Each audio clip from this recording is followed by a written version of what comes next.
Welcome to Mindset and Money Mastery for Photographers, the podcast. We help overwhelmed photographers make more money while simplifying their business by mastering their, you guessed it, mindset and money. Tune in each week for practical and actionable tips to take your photography business up a notch. Let's dive right in. Okay, so today on the podcast, we have Rob. Rob is one of my former coaching clients, and he has done amazing things with his business. He has done an incredible job building a network in his community and connections with a lot of people, which I think is really amazing. And he is just always, I feel like, putting himself out there, showing up for his business, putting the work in, which I think tells a lot about his work ethic and his determination towards his business. So Rob, why don't you introduce yourself to everyone? Sure. Thank you for that. I'm Rob, located on the East Coast. I'm in Northern Connecticut, and I have been doing photography. I would say picked up a camera. It's only been probably about 20 years. Business-wise, I started my business back in 2017 when I started taking it a little more seriously. And for about a year, people were kind of like, hey, would you do our family photos? We'll give you money. And I was like, yeah, okay. And I've always been in the public sector as far as work wise. And so I've never done business stuff before. I was very hesitant about doing a business. My idea of photography, my purpose for that was just catching, my kids in action and throughout their lives growing up. For me, I've always been drawn to photography and portraits. Like I always loved going up, in the attic in the brown paper bags and finding the old photos, of, when my siblings and I were younger or my parents were younger and things like that. And I just loved just going through the piles of photos and stuff. And I wanted my kids to have that. Of course, things change. And I realized when people started, offering to pay money, I could kind of expand what I was doing and I could upgrade in my equipment. And so it kind of was something that was just a supplemental income to pay for itself. It started getting more and more serious, a couple years into it, and started doing seniors and more families. Then I started doing, headshots. I kind of went into everything. I know everything I read and everything I, watched was, one niche and stick with that. And that just wasn't me. It's still not me. Like I have a style I like, but whoever wants to, kind of jump in that style with me, whether it be families, seniors, sports, is what I got really into. Not so much the action stuff, but the portraits, the making, kids look badass and dark, moody, edgy stuff. And yeah, that's kind of where we are. And yeah, the funny thing about,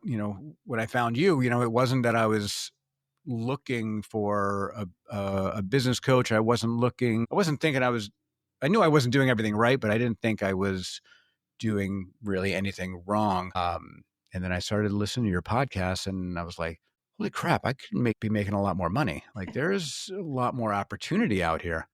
Yeah. And so I remember, scheduling a call and getting on with you and you were like, yeah, we can make you more money. Yeah. Okay. So I think what's really unique and what's important to point out in here is that you were working a full-time job. Yes. You were shooting around how many sessions a year while working your full-time job? About 120. Okay. That's a lot for Yeah. most people, right? Most photographers don't shoot that much volume. So when you contacted me and you were like, hey, I have a real job. I'm also shooting 120 sessions a year. I was like, with the right tools here, if you can take what your clients are spending with you now and quadruple whatever that might be, that will be just next level for you. Like that will change everything. So when you first contacted me, you were doing shoot and burn, giving all the digitals, correct? I was. Yep. Yeah. And how much were you charging at that time? I would say by the time that we had connected, I think it was like 500 a session. And they got a lot for their money. Okay. So do you mind sharing what kind of your clients are spending now roundabout? Yeah, I would say on average, we're looking at about like 1,800, about 18 to 2,200 Okay. on average. So you effectively 4x'd about your clients Yeah. then now. Yep. And I think there's still more growth there that's waiting to happen. I think you just need a bit of time cooking everything to get there.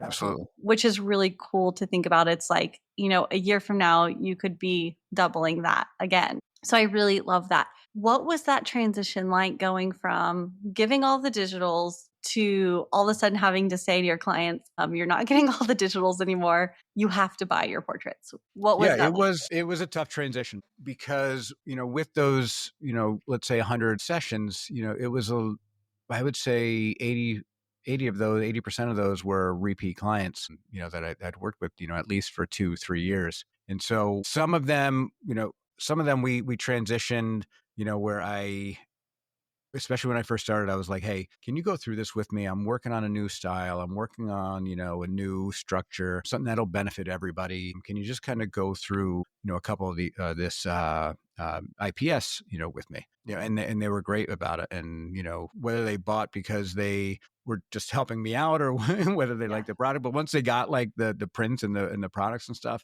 they were like, "Holy crap, yeah, it's different." And it's funny, I what you see is what you get with me, right?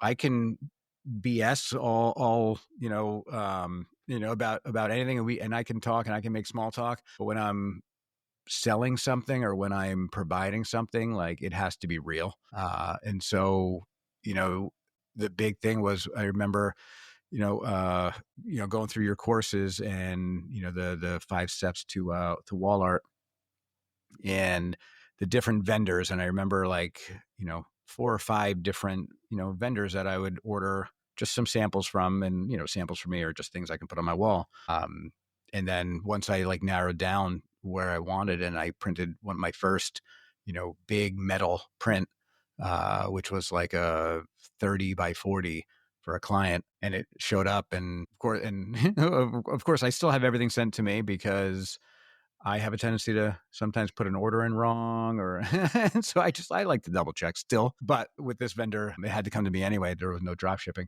And I opened it up and I looked at it. I was like, holy crap, like this is very different. It's one of those, I was like, wow, I didn't realize like I was that good, and my clients were blown away by it. They loved it. They ended up ordering like 3 more pieces. And yeah, like so it's something that I had to see and I had to believe that it was a difference maker. And I go back and I tell my clients this too. Basically, the way I started this, where like digitals are great and they're great to when the iPhone pops up and gives you memories out of nowhere.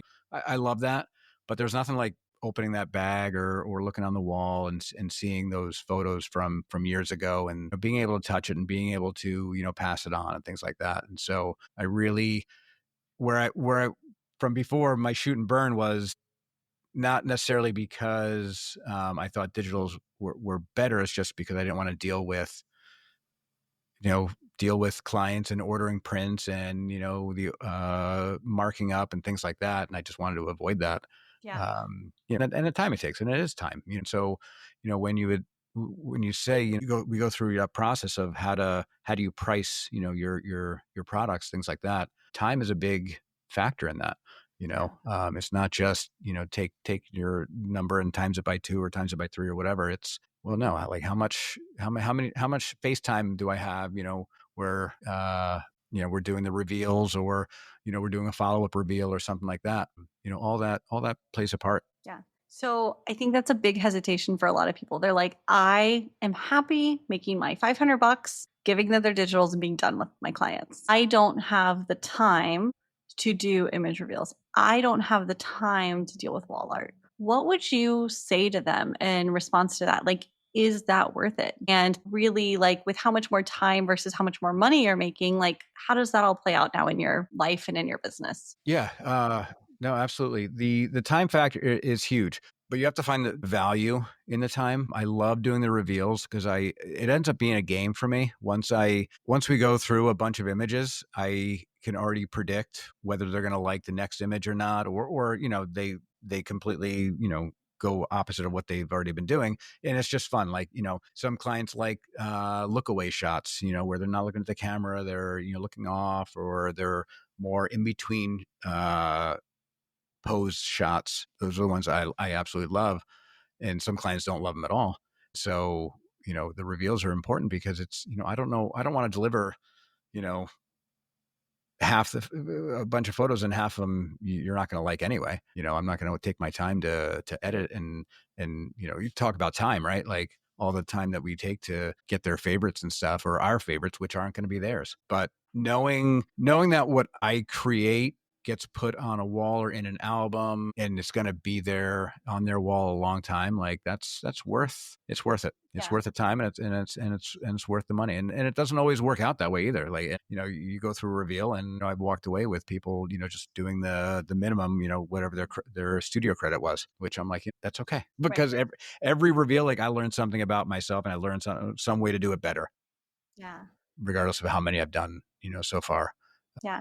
So effectively, right, you can do a quarter of the sessions you were doing before. Right. You're Yeah. So, spending an extra maybe hour, 2 hours dealing with the client with the right. new system, but you're Depending on the making client, of course. 4 times the amount of money, right?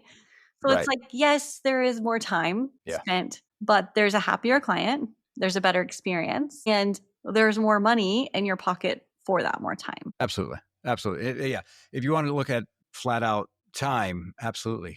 It's whether you're spending that time talking with somebody and meeting them on their level, and getting to know them and them getting to know you, versus rapid shooting, 4 nights a week. In my seniors this year, like, I almost doubled my senior sessions within 1 year. Like, typically I'll go up like $50, $100, for those 7 years that I've been doing it.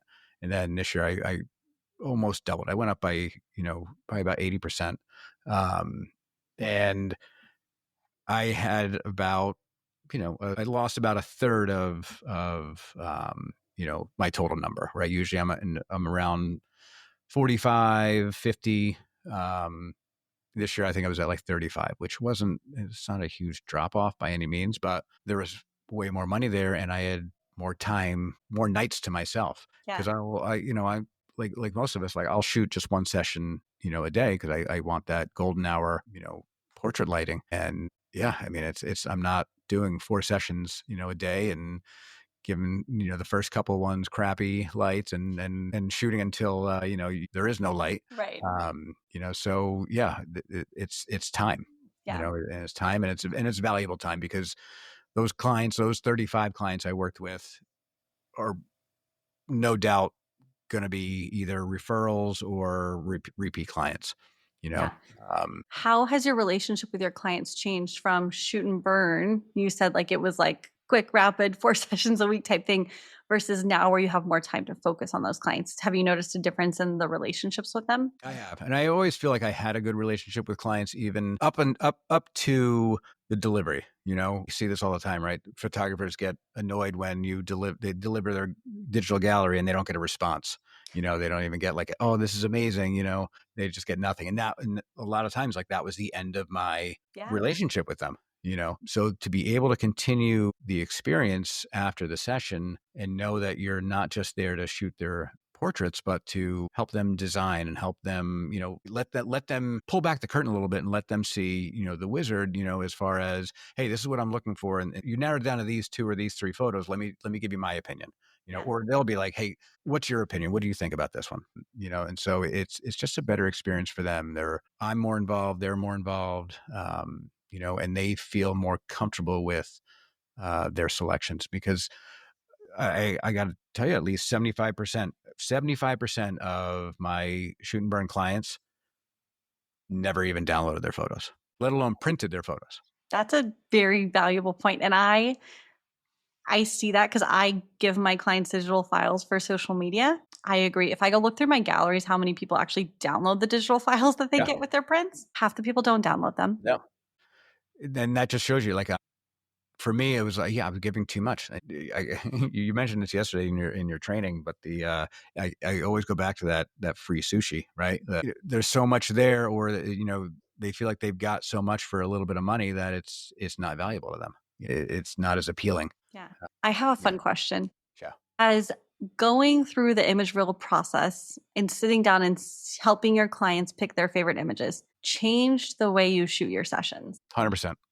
Absolutely. I make sure that I shoot, first of all, both in, vertical and horizontal, to avoid cropping and losing some detail. I shoot with the picture of an album page in mind, and I shoot with the idea of where that image or where that, that portrait can hang, right? No, I 100% has changed the way I shoot, because Yeah. it's not just what does it look like, through, on the back of the screen. Where can this be put, right? Yeah. And even there's plenty of times, like during a session, where I'll shoot a set of images, and I'll show the client. I'll be like, this would look amazing as like a series of photos in an album, right? Or a set of photos on the wall. I look back and I'm like, yeah, like that's a great, like, planting a seed and and that. But I'm like, for real, like I'm Right. not just trying to sell something. Like I'm really excited about it. Right. You can see it in your head. Yeah.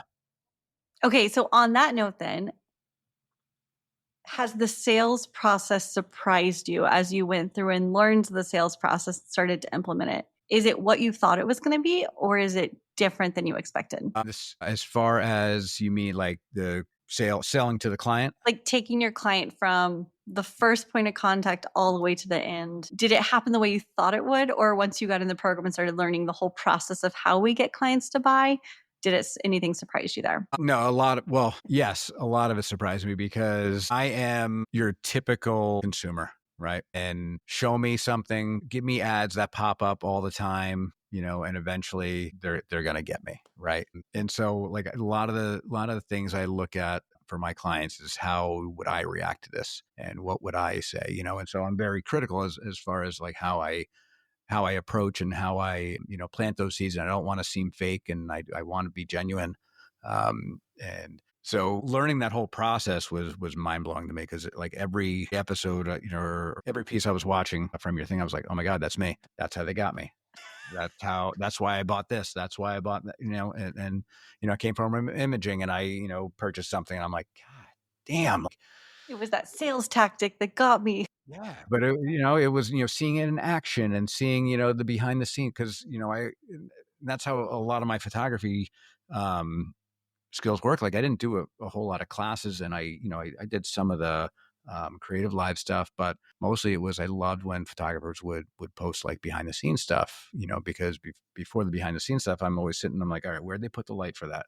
Where was the light facing? Did they have, a fill light, when they were outside, or were they using a reflector? And so a lot of times it was me like, all right, I'll buy a reflector. All right, I'll buy a light and try this out. And then once that kind of the rage of behind the scenes happened, I was like, oh, yes, perfect. I'm like, that's all it was, one light, and it was right there, and it was, and you're metering for the sky, and I'm like, okay. But so, to go back to that though, like the psychology of sales, again, like I have to be 100% bought into it in order for me to sell it, which kind of takes me back. People are like, oh, why'd you get into photography? I'm like, well, because I didn't want to pay somebody else to do it. It was something I loved to do. And I didn't, for me, I'm the kind of guy, like, I don't know if you can hear it outside right now, but I've got a crew mowing my lawn and another crew taking trees down in my yard. And I'm like, I can do all that stuff. And I've done all that stuff. I've always mowed my own lawn, and I've always chopped down trees, but it's one of those, I always did it because I didn't want to pay somebody else to do it. Now it's, well, my time is valuable, and you know what?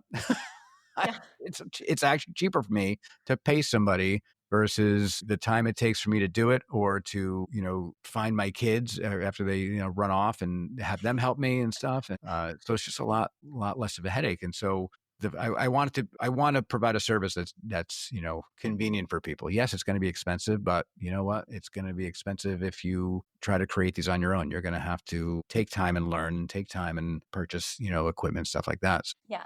I love that. So, what out of the process of transitioning to selling, was there anything that stood out to you that really like surprised you the most? Surprised me the most with the selling? It's a good question. I would say what I kind of expected, and I think this was more of a self-fulfilled prophecy, was, I think when I first started doing it, people were hesitant to, spend the money on the prints, which I, again, like, I didn't, would I have done it? No. Would I have paid that much money for it? No. And so it was kind Yeah. of like, how can I expect them to? And then what was surprising is when they did, and what was great is when I actually had samples, just prints that I would do of clients or of my family, and have them in studio, because I have a small studio in the back part of my house here, which was this room that you see here is actually on paper as the master suite.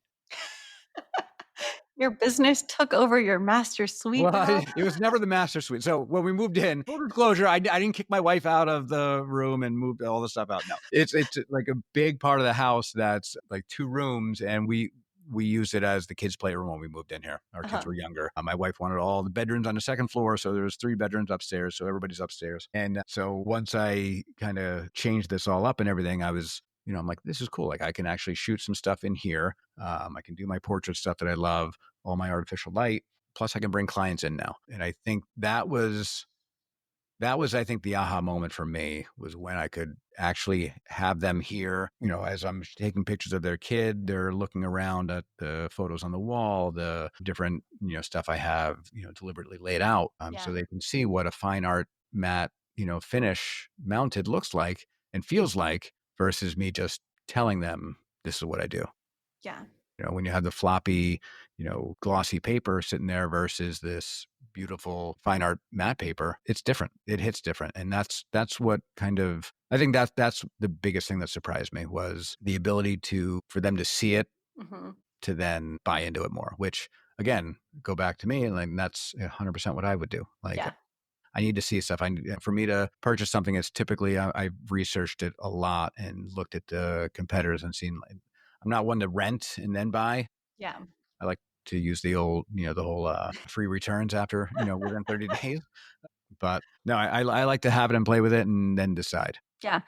I feel like you shared something important there, which was that in the beginning, you were hesitant because you weren't sure if anybody would spend the money, right? And so I think you had this hesitation going into it with those first several clients that you were like, okay, I know there's a better way. I believe in this because I think it's valuable, but I don't know if I would do it. And so it took that like actually just doing it to change your mindset first because the clients can totally tell when we are doing something and we have that hesitation in the back of our mind, it will kick us in the butt time and time again Yep. because our clients feel it, they see it, they're like, this guy's trying to sell me something that he doesn't even act like he's excited about. Right. Why am I going to buy it from him? And I think that is so, so important to acknowledge. And just to point out that if anyone's dealing with that, like you have to do that work yourself on your brain and on your mindset to like try so hard going into those first several reels to be like, my clients are going to love this. They're going to want to buy it. My clients are going to love it. They're going to buy it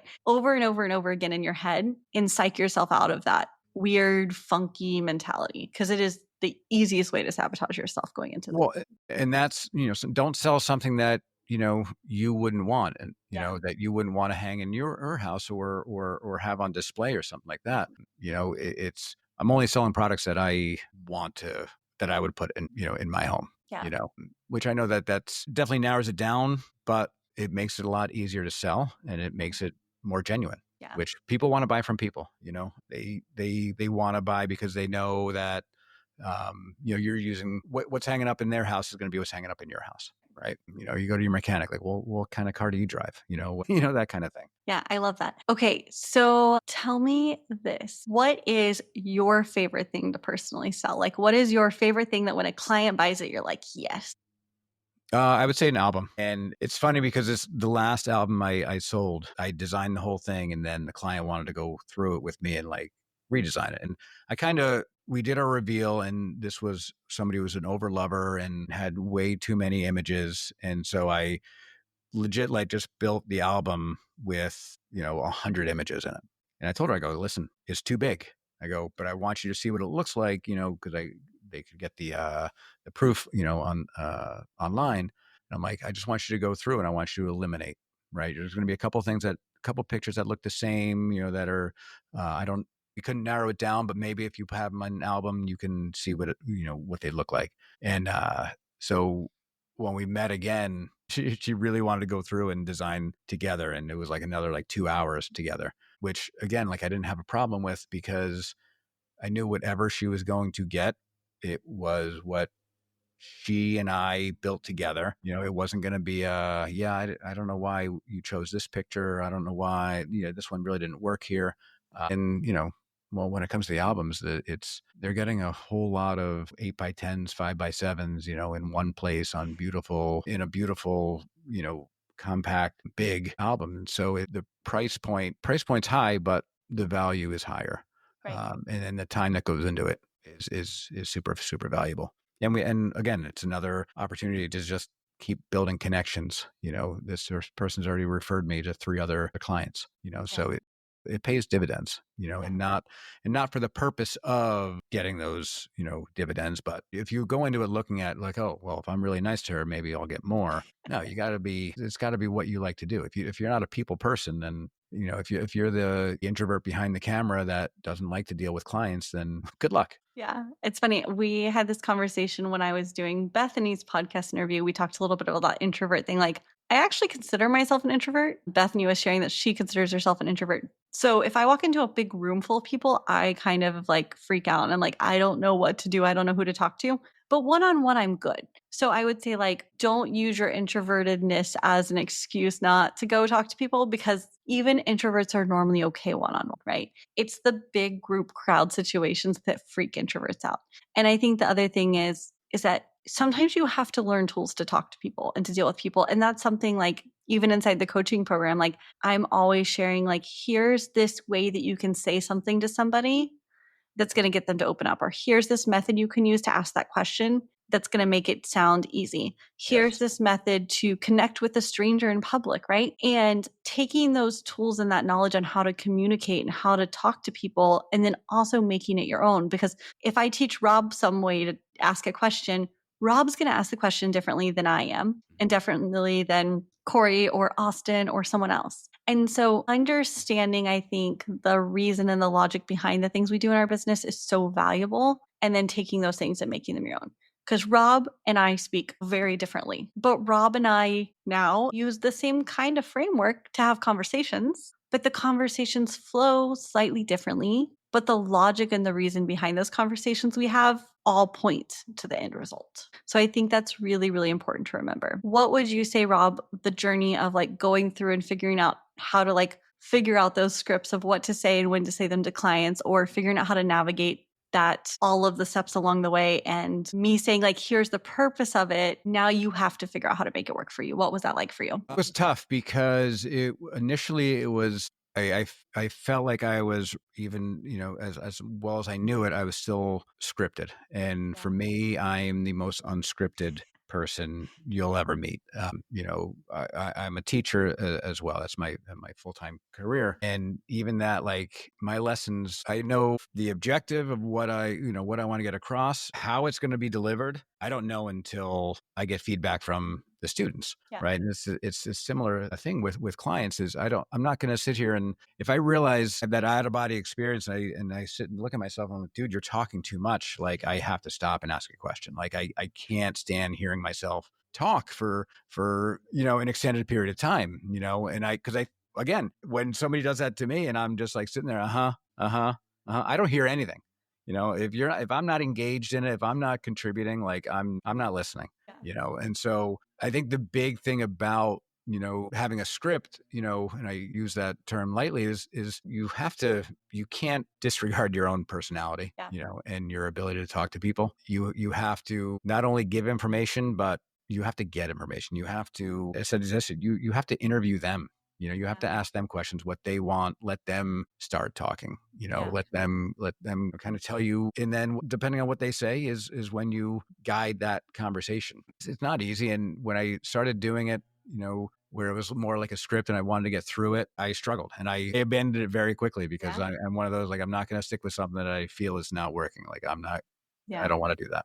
Um, And I but think that happens, like, I think people, so in my journey, whenever I was learning how to like have these conversations with clients, I went through so many courses or had coaches that would just be like, here's the script you need to use, here's the price list you need to use. And I would use it for a while. And then I would be like, wait, hold on. What's happening? I'm reading off of a piece of paper talking to somebody. And then I started to wonder, like, okay, I've noticed there's these trends. There's these things that people are telling me I need to say or do. But why are they telling me to do these things? Why are they telling me to ask these stupid questions that seem just like cut and paste the same bull crap, but doesn't sound like me? Why are they telling me to do these things? And then I started looking at those things and realizing there was a purpose behind why they were doing that, and saying, okay, now I need to figure out how to turn this into a real conversation. And now I need to figure out how to turn this next part into a real conversation on this, and this on a real conversation. And I think when you're learning to have those conversations, you kind of feel like it depends on your personality. Like, I see some people that they're like, they learn the stuff, they make their script, and they're like trying to stick to it because they're like, I have to do the thing and I have to follow the steps. I have to be a good student. Mhm. And then you have to realize that it's not just a script, it's a deeper understanding of the conversation that's happening, and learn how to flow through that naturally, because then it feels organic and it feels like a real conversation with a friend and not just the telemarketer that's sitting there reading the phone script, right? And I think 100%. that's really important. Yeah, and teaching is the same thing. I work with people that here's the lesson plan, they have to get through it in 45 minutes, and regardless of what any kid says or does, like, they're going to say what they need to say, and they're going to have them do the work that they need to do the whatever work they have to do. And I've never been able to do that. It's always, I teach in a conversation, Yeah. format. I need engagement. I need to know that people aren't bored with me. I need to know that my message is getting across, and whether that's in the classroom or whether that's educating on what the experience working with me is like, they're equally important. Okay. So I have a side note here, a question, I guess. I always say that like most of our job is really we're educating our clients Mm. throughout our process. And I always like to say, when you educate someone on something, you have to say the same thing a lot of different ways and in a lot of different styles, because some people are auditory learners. Some people learn by seeing the words. Some people learn by answering questions about it, right? So the process, and the way I always like think about it, is my process with my client, I'm teaching them and educating them along the way as we go. So that way, by the time we get to the image reveal, they know what it is they want to get. They know the answer to the question, and they're able to make an educated decision on that topic. So, as a teacher, do you see kind of the similarities between the process with your clients now? Now that I don't know if you've ever thought about it like that, but do you see 100%. similarities there? Absolutely. I mean, yes, like, so, in the classroom, we have every kid is a different type of learner, right? You have your kinesthetics, you have your tactile, your auditory, your visual, right? And so our Mhm. lessons have to encompass all of those learning styles, and it's the same thing. Like you said, we're educating our clients, and so yeah, I have to deliver them information in different ways. It's like when you get a lead form, do you text, do you email, do you call? Right? Yeah, I might email you and text you to let you know that I'm going to call, because you may. Number one, I'm a very tactile person. Hence the whole, I have to show you what these products look like. You please touch them, Yeah. right? Like, you'll be hooked. I have to show you what I do. And so even just the art of reaching out to somebody, whether both in writing and then calling. I know a lot of people are scared to death of getting on the phone. Yeah. They don't know what they're going to say. They don't like to talk to people. And if the more you do it, the easier it gets. Yeah. The more you do it, the better you get at it. It may not get easier. Hard things are hard for a reason. Yeah. And they feel like they're easier, but they're not. We just get better at doing it, or we get Yeah. more comfortable. We get more comfortable being uncomfortable. Yeah. I love that. It's funny. So I have a 4-year-old son, and the other night he was trying to write his letters and he was getting so frustrated and mad at himself. And he's like, I'm just so bad. I cannot write my A's, mom. And he was just like, I'm a terrible at writing my letters. And I looked at him and was like, well, once upon a time, I was really bad at writing my letters too, but I worked on it and I got better. And now I don't even have to think about it. Like, and it seems so like simple and basic, but everything we've ever done in our life was hard until we did it over and over and over again. But we get to choose whether we're the 4-year-old sitting on the ground throwing a fit because it's hard, or if we're going to put on our big kid panties and do it again over and over and over again. So I think that's really important. I think there's this really bad belief in the photography industry that you can just send a bunch of emails to your clients and send them a bunch of prep guides to read, and that they're going to understand and know what to expect. And I think that that is one of the worst things that happened to me in the early years of my business, was just relying and depending on the fact that clients were going to actually read the Read information anything. and retain that information, right? So that's whenever I really started having conversations with people. And that's when I started asking questions of my clients, both verbally and written on a form that they would fill out, right? And so I have also learned things like sometimes I write things in a paragraph form. One time I say it, the next time I write it, I will list it in bullet points. And I will say the same thing 2 different ways. because some people will never read the bullet points and some people will never read the paragraphs. So it's about over educating our clients in this way that everybody learns in their certain way. And hopefully we've kind of touched on all those points. So I really think that's an important thing to point out here, especially. Absolutely. It's with anything, whatever you put out there, uh, and this goes on so many different levels. You put something out there once, and we have this, assumption that it's 100% it's going to be retained by the recipient, and it's not. Even and well, I'll go back to the classroom again. I understand that whatever I'm talking about that Mhm. specific day, I'm hoping 50% of them catch on to it. Yeah. And I'm not even saying 50% of them retain everything. I just want to spark something and for them to be able to come back to that, if they need to. Yeah. And the next day, I hope I hit another 20% and another 20%, the next day.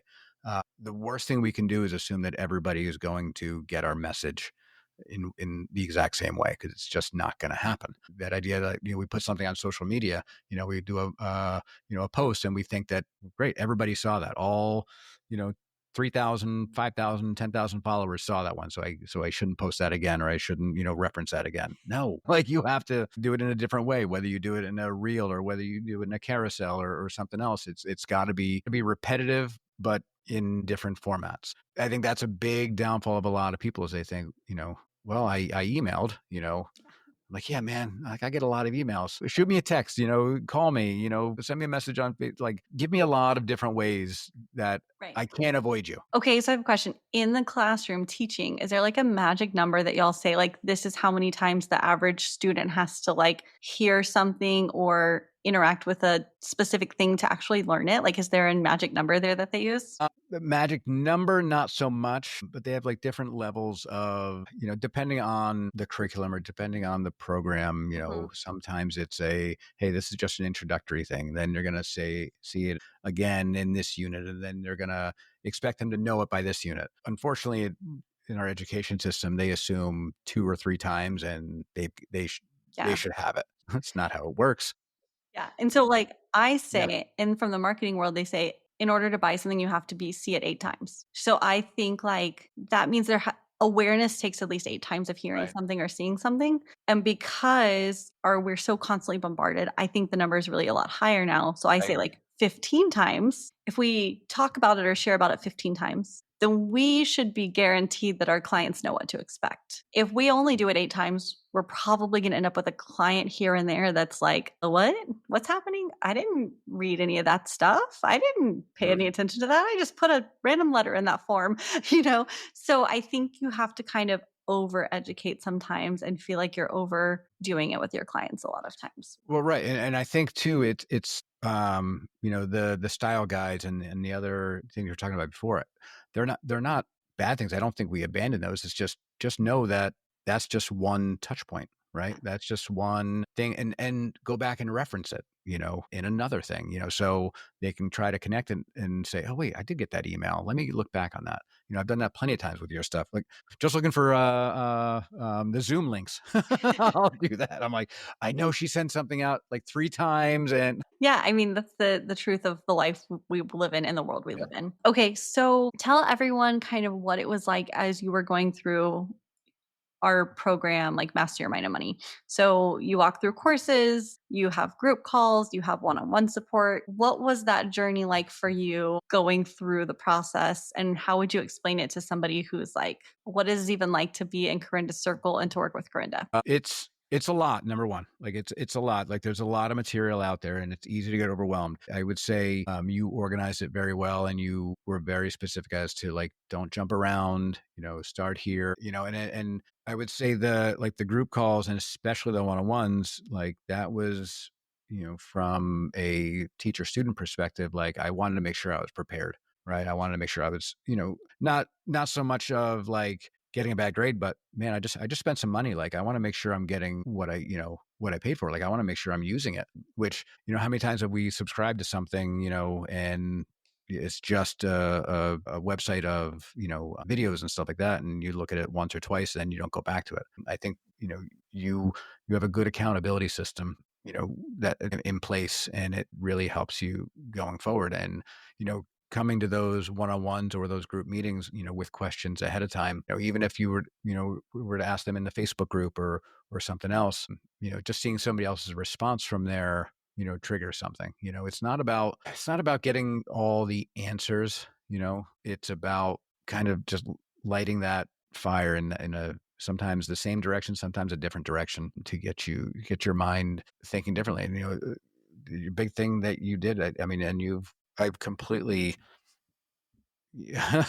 gone into the whole mindset of thing, like, and you said you just talking about before about Kai and how I'm terrible at this. The negative self-talk, like we don't even how do we learn that, right? How do we learn that, when we try something and it's hard, we get down on ourselves, Yeah. right? Like thinking more about it's an opportunity. And I'm not expecting the 4-year-old to do that, but I'm saying for us, when we lose a client or when we or lose a lead and or we don't have the client doesn't come back or something like that, instead of thinking negative, oh, I screwed up, I screwed up, I screwed up, it's or even putting the blame on them, like, well, that's they're whatever. Um, you know, looking inward and seeing, all right, what could I have done differently? What did I say? What did I not pick up on? Or did it just flat out, which become very good at, it's just not my client, Yeah. right? Like, and that's probably been the biggest shift from my first, 5 years in business, thinking that I have to be everybody's photographer. I want to be everybody's photographer. I want to be the most popular photographer around. Like I want to do, yeah, I'll do that. I'll do that. I'll do that. Right. To no, I'm not, I don't think we're a good fit. No, I'm not, I haven't done that before and I'm not really, doesn't really interest me, or no, that's great that so and so down, in the next town will do it for $300 cheaper. I'm like, then work with them, you Yeah. know, being able to let go and being able to understand that, um, you're not for everybody and everybody's not for you. Yeah.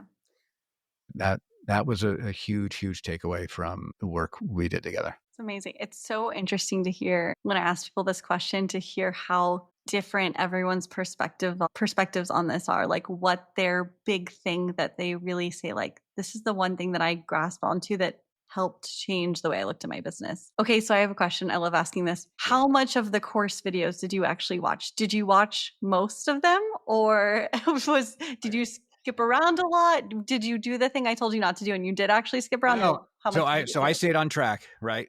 You're the A+ student, Rob. That's why you're Like, the teacher in you. no, no, no. Duh. Well, I wasn't finished. I stayed on track, and then I think once the videos got like 60 minutes and like 75 minutes, The or marketing videos. yeah, yeah, yeah. I think it was the marketing that I stopped, and I was just relying more on like the group chats, and Yeah, I was realizing I was definitely doing more, and I had more like in the moment questions and things like yeah, that. I think not that your content wasn't good. It was just I feel like I just needed something yeah. else at that point, and it once you fall out of it, it's hard to like jump back in. Yeah, it's funny. I have people sometimes that will come through the program and they like barely watch any videos, but they show up to every group call and they ask questions and they're always doing their one-on-ones and they're just like, and they get so much out of it without even watching the stuff. And then I have other people that are like, they're like dedicated, like they have a schedule of how they're going to attack everything and they get it done and they will sit and watch those videos like they're in a college lecture. So it's always fun to hear different perspectives from people of like, you can show up to the calls and you can get as much out and you can just watch the course. I have some people that just watch the courses and hardly ever show up to the group calls. And so I think it's really interesting. But I would say you were definitely like a show up and listen on the group calls kind of person, that you were always there, like paying attention to what was happening and what other people were asking. And I feel like we talked a lot about the marketing stuff on the group calls anyway, Yeah. organically. So No, I yeah, agree. And marketing, feel like that's one of the things that changes so rapidly. it does. I'll go back to your marketing stuff, which I definitely remember the first, couple of videos of, marketing is about educating. And I actually brought that into my marketing class, this I love that. semester. It's not about selling something, it's about educating people and it's about, making them aware that they want what you have, And no, I think going through it, I started out and this is kind of my MO. I started out very structured, right? I was taking notes. I was up every morning at 3:30 in the morning doing the videos before work, and it was awesome. Of course, I was in bed by like 8 of the night before. But and then as I got into it and, I don't like to wait and implement. Like I like to, like I said, fly the plane as I'm building it. Yeah. Make my mistakes and figure things out. I told you, last summer when I did my first like in person uh, event at the on Cape Cod, where I was like, I did this, this, this, and I'm like, I know those are all the wrong things to do, but I had to understand why I shouldn't have done that, and I 100% understand now, like why, and just seeing you at like imaging and the way that you were, gathering lead information and stuff like that. I'm like, oh, that's what that looks like, or those are the little things like I pick up on, that where you get that through conversation, but so much is experience, Yeah. and it's just whether you want.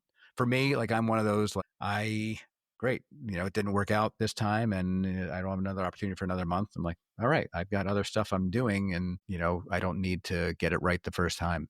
And I think that's a huge. I think that's a whole nother podcast, but No, I think that's important because so many times, and I always say this, like this is how I teach people. I say, here's all the mistakes I've made. Here's the way I've screwed it up. Here's the way I think works the best, and here's why. You might go try these other ways that I tried, and you might have to try them and realize that they are or are not for you. But you need to be a big enough person to realize when you try something, if I warn you, hey, there's this problem with this thing that I did, if you go do it and you see the same problem for yourself, then it's time to change. yeah, And that is really freaking valuable. And that's how you learn the best. And that's how, honestly, the people that I see make the biggest strides in their business are the people who are willing to build the plane as it's going, right?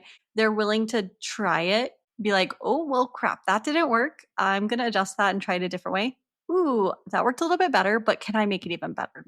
And I think that's the difference in people who make big things out of their business and the people that just sit around listening to every podcast, buying every course, and they never do anything because they're waiting for the plane to be perfect before they take off. And you're never going to know if the plane is working until you're taking off, right? You just have to sometimes trust that what's the worst that can happen if I fail? what's the worst that can happen, right? And Somebody's gonna know, you're you not know, doing open heart surgery. You're right, a right. photographer. The worst that can happen as you're a photographer is like you miss the first kiss or Mhm. your entire memory card is corrupted from a wedding. Like that's worst case scenario. Okay. That might feel life or death, but everything else is fixable. Everything else you can make right for a client. There's really not a whole lot of things that we can't make right if we mess them up or if we crash the plane. We're people and we have to trust that people are going to know we're people. So give yourself permission, anyone who's listening to this, to just do the thing and be okay with the fact that you might crash and you're going to be able to pick yourself up and go again. So, Well, and that's super important because you know what? Best case scenario is you get some great stories out of it, right? Like I had set out on this table at this baseball game because I was sponsoring the team for the Cape Cod Baseball League, and I had set up like hats and shirts and stuff, that I was selling on there, and I had pamphlets and this and that, and I had to go out and like go with my little buddy, and he had to throw out the first pitch because I was supposed to throw out the first pitch because it was like my game. I'm like, there's no way I'm throwing out a pitch in front of all these people, and these potential major league players, and so my little buddy, I took him out there, and he did. I came back, and I'm like missing like 5 hats. Like I had like 8 of them out there, and like more than half of them are gone. I'm like, what the heck happened? Well, somebody just came and thought they were free, and just took them and walked away. And I hunted them down later and got my hats back. And I remember this but story. it's just like, you know what? It's good stories. It's great. Nobody likes a story about how the hero was perfect from the start. Yeah. It's you got to fall, you got to get up, and you got to keep going, figure it out. Yeah. What would you say to someone who's thinking about getting support in their business or even joining our coaching program that we have? Do it. Absolutely do it. Because the worst thing you could do in a business with anything is think that you know everything and think that nope, everything's fine right now. Even if you go through it and you're like, you know what, yeah, this didn't really help me, or I don't agree with this, or something else. It's the cost of tuition, right? Like it's not just of go along with something that you're guaranteed is going to work, but go try something out that you realize, hey, you know what, I'm not going to do that again. Yeah. But when it comes to like coaching, especially like working with, I don't mean to like puff you up and, but I should, but you're there for the conversations. Like it's not a call when doing the one-on-ones with you or doing any of the other group things. It's not just you preaching the entire time. It's you're taking input and you're problem solving and you're, hey, don't do this, but hey, try this or this. There's plenty of times that I've, come on the calls and you were like, yeah, well, why do you think that didn't work? Or what would you do differently? Or let's try this, especially in a a niche that's different from your own, the building blocks of business and communication are the same, Yeah. whether you're dealing with horses or whether you're dealing with, little league athletes. Yeah. So you're going to get perspective. You're going to get perspective, and perspective is always a great thing. Seeing somebody else's perspective, just knowing that you don't know it all and that you're just willing to get a different perspective. Yeah. I love that. I think like what you were doing with your business was different than what a lot of the other people were doing in their businesses whenever you joined. Like you were doing some volume stuff, you were doing portraits, you were trying to find this style that you wanted to do. You were unsure how that was going to work. Like there were a lot of things in play. And I think some of it was just trial and error and figuring out where your sweet spot was and figuring out how it fit into business, but also how it fit into your life, right? Because your life in having a job and having a family and having kids that have stuff going on and all this stuff, like figuring out how to navigate fitting it all together and making it work for you. And I feel like you've done such a good job finding a good place now and with everything like your life right now of how everything has transformed since we met and since we started working together, which makes me so happy to see how this has evolved and all of this good stuff. So I really love that about this whole journey. And it's always fun watching you. And I love watching you show up on social media because I feel like you do such a good job at like just putting your face out there and talking and just doing the thing. If anyone wants to follow you on social media so they can see these amazing videos that you sometimes post, how can they follow you or how can they find you online? Yeah, so it's Rob Faber photography, or Rob Faber photos. I feel like it's different on like everything, and I've changed it a couple times. You just search up Rob Faber and you'll find me. Yeah. You had a couple brand I iterations did, in I there. did, and that was like again all part of the. And I wasn't. You just can't be afraid to be like, yeah, this isn't working right now. Like this doesn't work for me. And you know what? It is what it is. I love Um, that. Well, yeah. it was so good having you on here. I have Thank you for having me. one final question. Okay. Okay. If you could go back in time and give yourself when you were starting your business one 60-second piece of advice, what would you go back and tell yourself? Holy crap. 60 seconds, Rob. I'm going to 60 time you seconds. here. All right. Don't try to be everybody's photographer. That's, I think, the big thing that I've learned is that you have to follow your passion. You have to do what you love to do. Try everything and then whittle it down. But don't take the no's personally. Don't take the negative feedback personally. And that's so much easier said than done. But you can't please everybody. And just know that when a push comes to shove, it's just not your client. It's not a right fit for you. I love that. That's a good piece of advice, I think, for people who are starting out. Well, thank you so much for joining us, Rob. Hopefully, some of y'all listening to this have gotten some golden nugget from our conversation, or now you don't feel as alone with where you're at in your journey. Feel free to reach out to me, ask questions, reach out to Rob if there's something that really resonated with you. Tell him what it was. Thank him for being here. And I will see y'all next week. Thank you so much for listening. If you enjoyed this episode and you'd like to support the podcast, please make sure you share it on social media or leave a rating and review. As always, you can check out the links and resources in the show notes over at masteryourmindmoney.com. To catch all the latest from me, you can follow me on Instagram at masteryourmindmoney. And don't forget to join our free Facebook group, Photography Business Tune-Up with Corinda K. Thanks again, and I'll see you next time.